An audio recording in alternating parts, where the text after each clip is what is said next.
Assalamualaikum warahmatullahi wabarakatuh. Apa kabar anak-anak? Semoga kalian semua tetap dalam lindungan Allah Subhanahu wa taala. Perkenalkan, nama saya Aminah Biro. Saya akan memberikan materi tentang wawasan bimbingan konseling. Dan perlu kalian ketahui bahwa di MTSN 12 Jumlah itu ada guru BK-nya 2. Yang pertama Bapak Thomas Ansori SPD, dan yang kedua saya sendiri. Untuk selanjutnya saya akan menyampaikan tentang wawasan bimbingan dan konseling. Mungkin kalian di pendidikan 3 dasar kemarin belum mengenal apa yang namanya bimbingan dan konseling. Nah, sekarang akan saya bahas tentang apakah bimbingan dan konseling itu.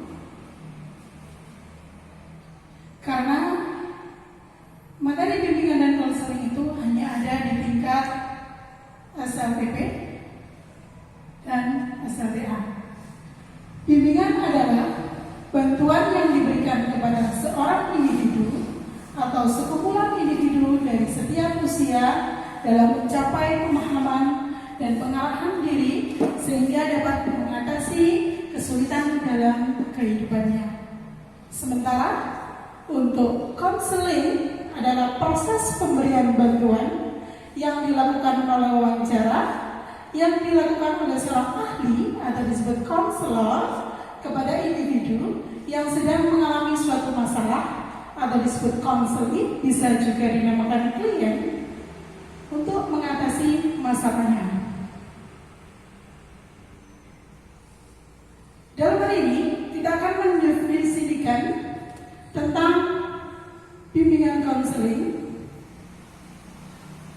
Bisa diartikan sebagai proses interaksi antara konselor dengan konseling, baik secara langsung maupun tidak langsung, dengan tujuan untuk membantu konseling agar dapat mengembangkan potensi dirinya ataupun memecahkan permasalahan yang dialami.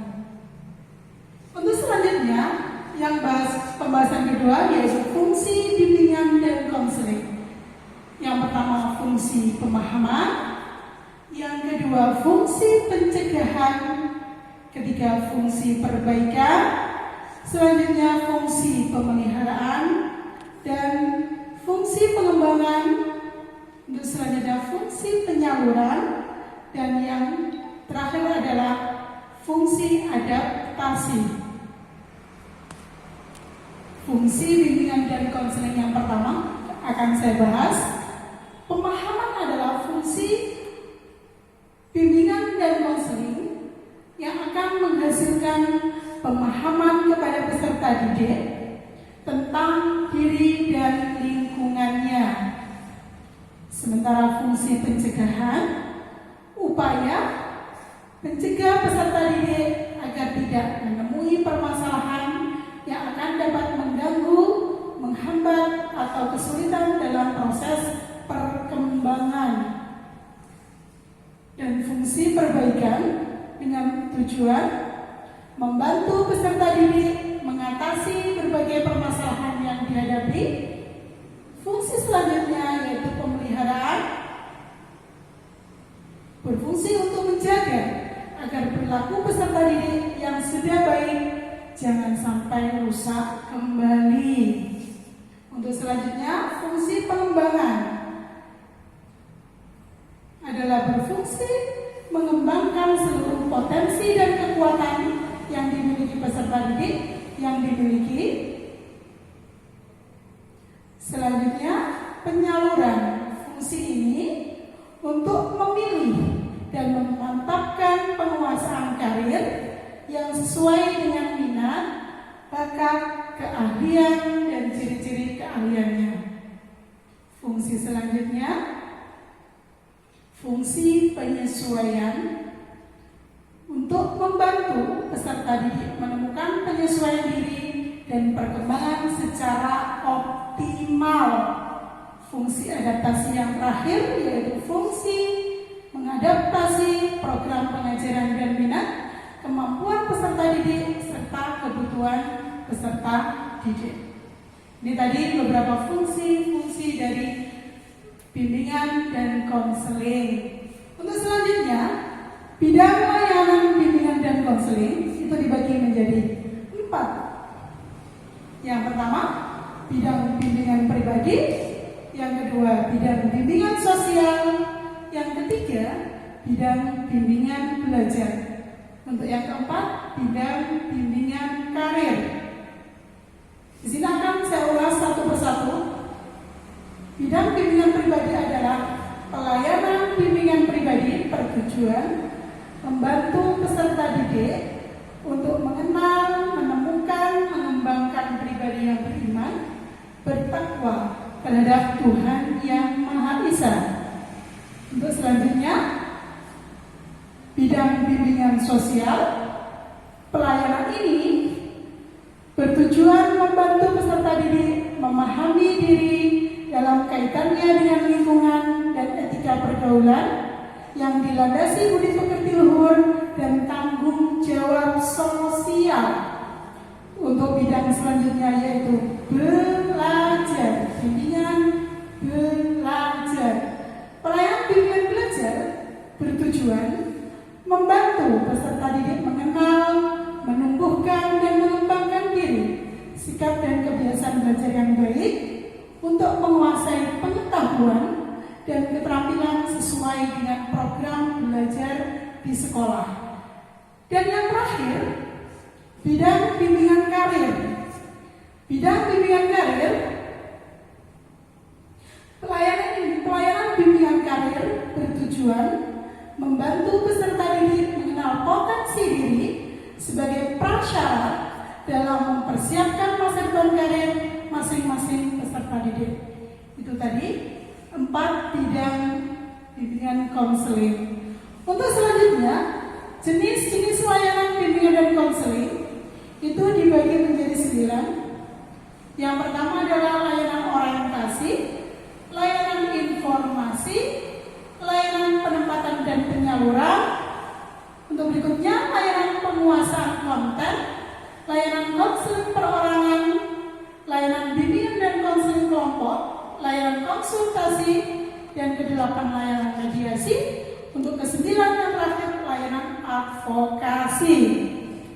Akan saya jelaskan apa sih yang dimaksud dengan layanan orientasi itu. Layanan orientasi yang dilakukan untuk memperkenalkan peserta didik terhadap lingkungan yang baru seperti kalian sekarang ini. Dan layanan informasi, layanan yang bertujuan membekali individu dengan berbagai pengetahuan dan pemahaman tentang berbagai hal sebagai acuan peningkatan prestasi belajar. Untuk layanan penempatan dan penyaluran, ini yang diberikan kepada individu yang kesulitan dalam menentukan pilihan yang sesuai dengan minat dan bakat yang dimiliki. Untuk layanan selanjutnya, penguasaan konten, layanan yang memungkinkan konseling mengembangkan diri berkenaan dengan sikap dan kebiasaan yang baik. Dan untuk selanjutnya, layanan konseling perorangan, ini di mana proses belajar melalui hubungan khusus secara pribadi dalam wawancara antara seorang konselor dan seorang konseling. Untuk selanjutnya, layanan bimbingan dan konseling kelompok. Layanan ini yang memberikan kepada sekelompok siswa untuk memecahkan secara bersama-sama masalah-masalah yang menghambat perkembangan pada peserta didik. Untuk layanan berikutnya, layanan konsultasi. Layanan ini yang dilaksanakan konselor terhadap konsulti untuk memperoleh wawasan, pemahaman, dan cara